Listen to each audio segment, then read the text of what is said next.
everybody, welcome back to the Springfield Western. This is a layout update video. It's June 2024 and these are the things to discuss. The GP38 got its custom decals. Then we have a first freight car with graffiti.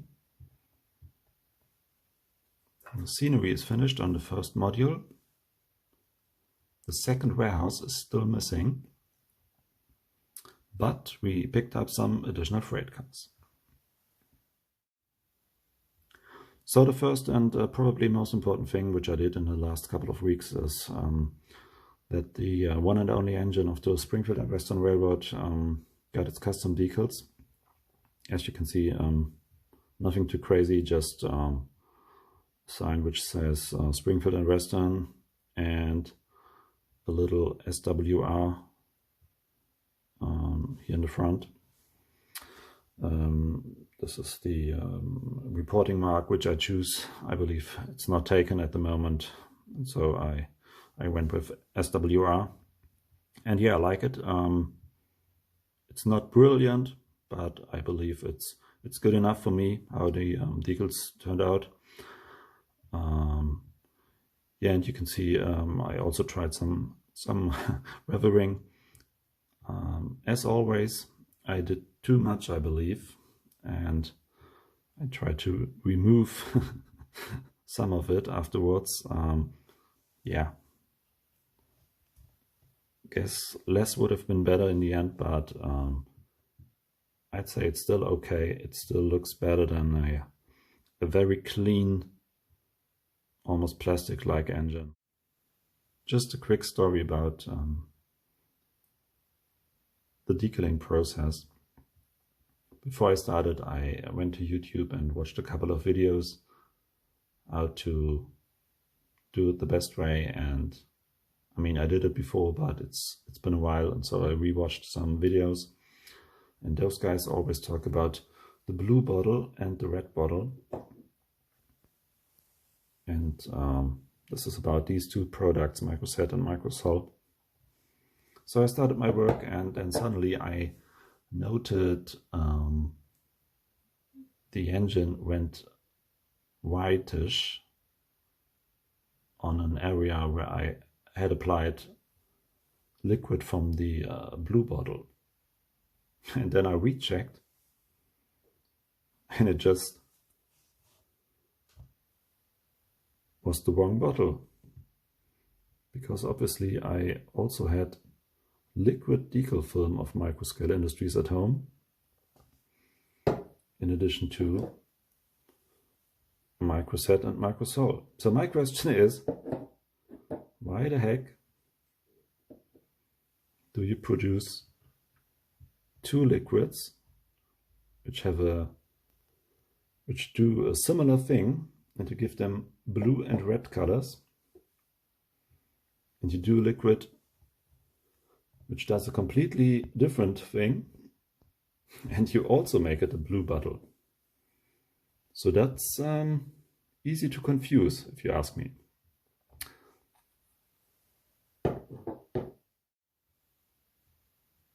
Anyway, I managed to rescue this area here. I believe I just painted some more gray paint over the areas that went white. I believe it's okay. It's not something you will see with the naked eye anytime soon if you don't know what happened. So lucky me. So graffitis on freight cars. I guess I don't really like them in the real world, but I guess you need to have them if you want to make your layout prototypical these days. And also in this case, I turned to YouTube and looked for some tutorials, and I found a channel which is named, I believe, They Make It Like That, from a guy in Canada, I guess. And he's just using, yeah, more or less regular paint markers like this. I just took this one, for example. And yeah, he's just painting the cars, and I watched some videos of him and tried some techniques. And also in this case, it's obviously not brilliant, but it's not too bad for a first try, I guess. So I will do a few more in the future, and I hope to learn and make it look better than this one. But yeah, I guess it's not too bad for a very first try in N scale, and this is the result. Another thing which I did in the last couple of weeks is to finish up the scenery, on the first module at least. First show you what I did. So we have some grassy elements on this end, and something which I added recently is this area here in the front. And yeah, I struggled with this because I had something in mind. I saw some videos where you had some fresh green short grass on the ground, and then you had some longer dry whitish grass on top of it. And I believe this is absolutely doable when you got a static grass machine, but unfortunately I don't have any of these. I guess it's just not worth the money if you're doing just a tiny piece of layout like I do. And so I tried a couple of things with a couple of materials, and always tried out stuff on little areas like this one or this one or whatever. It never looked the way I wanted it to look. So in the end, I have to admit, I just gave up and tried something different. And I believe it now looks more like, I don't know, maybe some kind of desert-like scene, or very dry at least.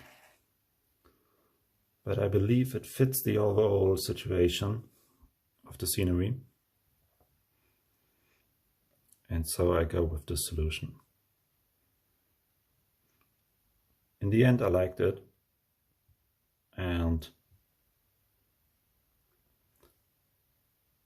yeah, it's okay, I believe. What do you think?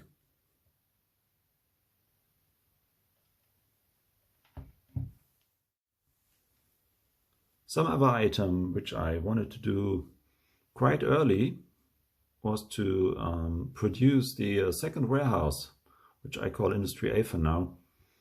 And guess what? I never before had worked with styrene, and I wanted it to be from styrene. I got me some sheet of styrene, I cut some parts, and then I applied some spray paint. And silly me did not apply primer, and I believe the segments weren't very straight. So the color, the paint, it just ran from one place to another and created some puddles, and it just looked horrible. And I just couldn't use these parts anymore. So I guess I will likely do it once again, try it once again this way, just with using primer and being more patient, applying less paint at once. And yeah, let's see how this goes. And last but not least, I picked up some additional freight cars. First of all, there's a 60-foot boxcar, my first 60-foot car on the layout. Yeah, I don't know, I planned the industries for 50-foot cars, so it's not going to fit in Industry A, but it's going to fit at Industry B and also at the team track. One question I had is, it has the ATSF reporting mark, and obviously the company is now BNSF. I'm not sure, do they still use the ATSF reporting mark in these days? Because if not, maybe I'm going to change that car. I thought about making it maybe a T-box, you know, I mean from TTX, the 60-foot car with a T-box handle. Let's see, I don't know yet. And then I got two more cars, two bay cover toppers of Savant, and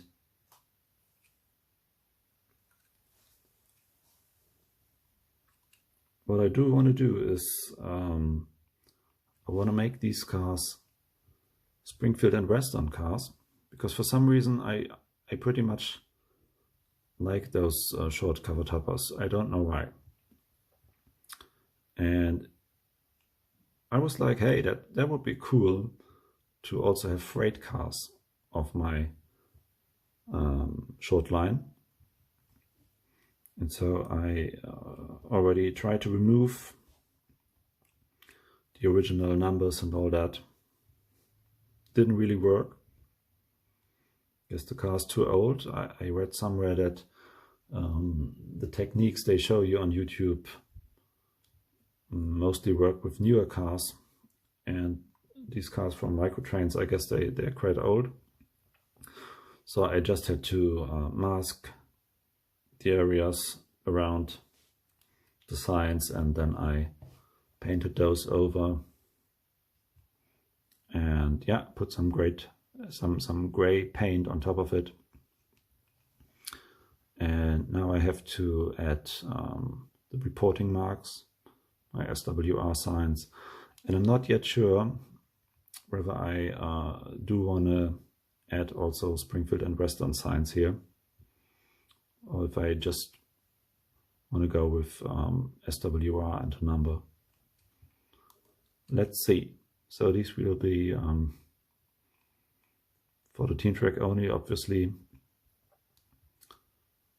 but I guess it's cool to have another type of car and not boxcars only. Yeah, so let's see how this project works out. So that's it for now. If you made it this far, thank you very much for your time. And please consider to leave a comment, like the video, or maybe even subscribe to the channel. And have a nice day. Take care. Thank you. Goodbye.